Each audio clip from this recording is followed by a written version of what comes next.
हनुमान जी का विवाह हुआ था। हनुमान जी का पत्नी का नाम क्या था? हनुमान जी का पत्नी के क्या नाम था? किसने शादी कराए थे? हनुमान जी का विवाह सूर्यदेव भगवान ने करवाए थे और सूर्यदेव का पुत्री सुलोचना थी, उनके साथ हनुमान जी का विवाह हुआ था। जो हनुमान जी का पत्नी के क्या नाम है? सुलोचना। जो शादी हनुमान जी ब्रह्मचर्य थे, ब्रह्मचर्य के वजह से शादी नहीं कर रहे थे, लेकिन सूर्य भगवान ने गुरु दक्षिणा में, हनुमान जी का गुरु कौन थे? सूर्यदेव भगवान। जो सूर्य भगवान के कहने पर, गुरु दक्षिणा मांगने पर सूर्य भगवान ने कहे कि हमारे पुत्री से विवाह कर लो। हनुमान जी कहें कि हम तो ब्रह्मचर्य हैं, सूर्यदेव भगवान हम शादी कैसे कर सकते हैं? लेकिन सूर्य भगवान कहें कि ब्रह्मचर्य रहते हुए शादी कैला के बाद भी ब्रह्मचर्य आप निभा सकते हैं, इसमें कोई दिक्कत नहीं है, क्योंकि मेरी पुत्री सुलोचना बहुत बुद्धिमानी है और ब्रह्मचर्य रहने की उसको भी क्षमता है, इसलिए शादी मेरी पुत्री से कर लीजिए। तब हनुमान जी अपने पुत्री से, हनुमान जी ने शादी के लिए राजी हो गए सूर्यदेव भगवान से कि गुरु दक्षिणा में जब मांग ही रहे तो पहले कि गुरु को गुरु दक्षिणा में मिलता था, तो सुलोचना से सूर्य भगवान के पुत्री से हनुमान जी का विवाह हो गया।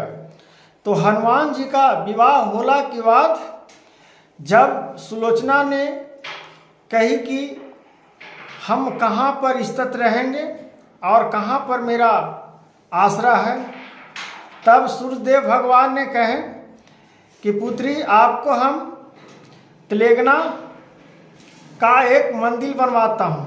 वहाँ तलेगना में एक मंदिर का, जहाँ हनुमान जी का भी पूजा होगा और आपका भी पूजा होगा।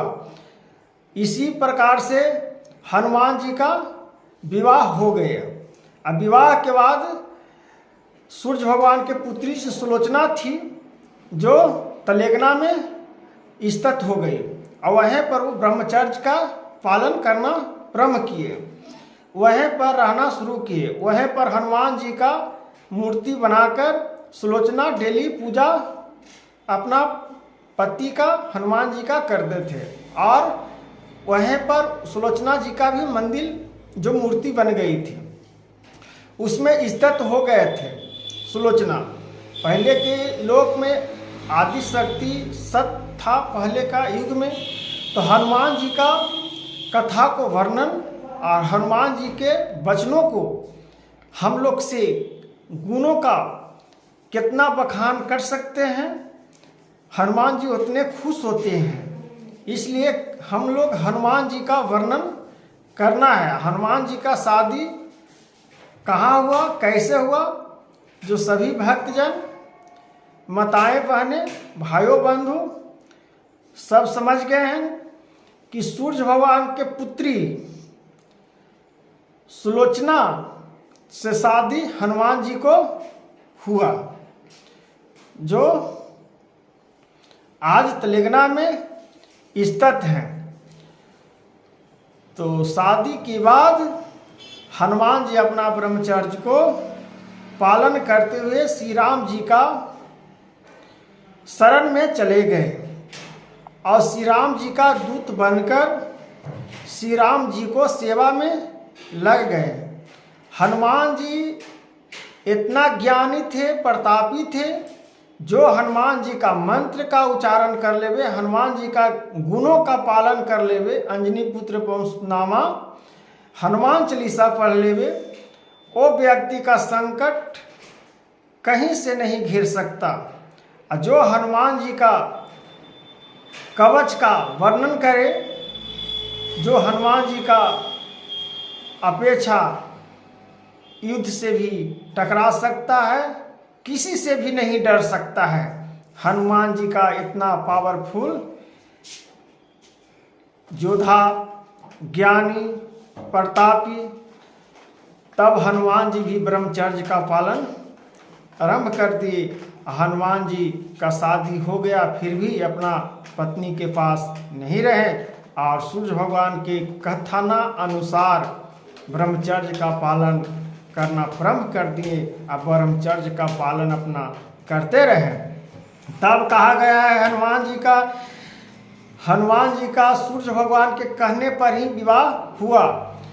तब कहा गया है हनुमान जी का वचन जो श्री राम जी अपने मुखों से कहे हैं कि हनुमान गुण गाता। हनुमान जी के पहले जो गुण गाता है तब हम मिलते हैं। सिया राम जी कहते हैं, राम भगवान, कि जो हनुमान जी का गुण गाएगा उसी को हम मिलेंगे, जो हनुमान जी का गुण नहीं गाएगा तो हम कैसे प्राप्त होंगे। तो इसलिए हनुमान जी को पहले धरिए भक्तजन। हनुमान जी को धरिएगा तो श्री राम जी खुद मिल जाएंगे, श्री राम जी खुद मिल जाएंगे। जब हनुमान जी को आप धरिएगा तब, क्योंकि अगर पेड़ पर चढ़ना है तो जड़ी को पकड़िए तब न फुतलंगी तक पहुंच पाइएगा, नहीं तो फुतलंगी पर कहाँ पहुंच पाइएगा। अगर सिया राम जी सीता मैया को आपको हृदय में बसाना है और श्री राम जी को हृदय में बसाना है तो हनुमान जी का पूजा करिए, हनुमान जी का गुणों का उच्चारण करिए। तब देखिए आपका नाम जय जयकार होगा और आपको तो हनुमान जी का जब कृपा हो जाएगा तो न आपको कोई छू सकता है, न आप पर संकट आ सकता है, न आप पर कोई विपत्ति आ सकता है। हनुमान गुण गाता, उनसे बड़ा कौन है। हनुमान जी का गुणों का अर्थ का उच्चारण करने में हम लोग को कठिनाई भी नहीं है और हम लोग स्वर्ग को पा लेते हैं और श्री राम जी हम लोग को प्राप्त हो जाते हैं। तो सिया राम जी को गुण गाने में क्या दिक्कत है भक्तजन। जिस प्रकार से हनुमान जी के सूर्य भगवान ने विवाह करवाए अपनी पुत्री से, उस गुण को सिया राम जी कैसे अंजनी पुत्र पवन सुत नामा अपने परण को और ब्रह्मचर्य को निभाते हुए और अपना गुरु का पालन करते हुए सिया राम जी को सेवा में लग गए। तब सीता मैया ने कहे, हे हनुमत, तुम्हारा जो मंगल का दिन या रविवार का दिन सिंदूर चढ़ाएगा, पूजा करेगा, ओ भक्तों का हम कष्ट हर लेते हैं, कष्ट को दूर कर देते हैं। इसलिए आप निश्चिंत रहिए, आपको जो नहीं पूजेगा वो मेरा भी नहीं पूजेगा। सीता मैया ने खुद कहे कि अगर मेरा पाना चाहता है जो मनुष्य पृथ्वी पर, ओ हनुमान जी का गुणों का उच्चारण करे और गुणों का नाम का उल्लेख करे, उसको हम मिल जाते हैं आराम से। अगर जो हनुमान जी का जो उच्चारण नहीं करता, हनुमान जी का गुणों का जो नहीं गाता, उनको भगवान सिया राम कहाँ से मिलते। तो हनुमान जी का पहले नाम लीजिए, हनुमान जी को पहले खुश करिए तो आपको सिया राम जी, सीता मैया, राम जी मिल जाएंगे और सभी भगवान आपको मिल जाएंगे। इसलिए पहले भक्तजन हनुमान जी का खुश करिए तो आपको सिया राम जी मिल जाएंगे, और नहीं तो आप पहले सिया राम जी को गुण गाइएगा तो आपको सिया राम जी डायरेक्ट नहीं मिलेंगे। इसलिए राम दूत हनुमान, राम भक्त हनुमान, राम भक्त हनुमान जी को पहले गुण गाइए, उसके बाद आपको हनुमान जी भी मिल जाएंगे और सिया राम जी भी मिल जाएंगे। सीताराम मिल जाएंगे, मुख पर आपको निखार की तरह रहेगी। इसलिए हनुमान जी का पहले गुणों का उल्लेख करिए, हनुमान जी का प्रार्थना करिए, तब इसमें आपका श्री राम जी मिल जाएंगे। तो हनुमान जी का विवाहों का वर्णन को सुन लिए, हनुमान जी का गुरु कौन थे वो भी सुन लिए। हे भक्तजन, इस प्रकार से हनुमान जी का खुश करिए हनुमान जी का गुणों का उच्चारण